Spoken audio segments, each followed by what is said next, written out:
находимся на прямой линии с президентом Кунисабада. Прежде чем начать прямую линию, послушаем гимн, который традиционно звучит на фоне бурления кальяна.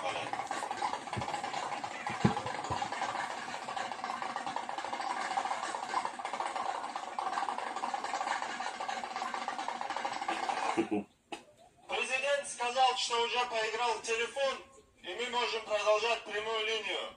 Кто есть вопросы? Привет, президент. Хотел в первую очередь руки жать. Вот тебе, пожалуйста. Хотел задать вопрос. Вот тебе вопрос. Насчет, что мы хотим больше, чтобы... Вот что вы хотите. Больше бабух дом... Вот тебе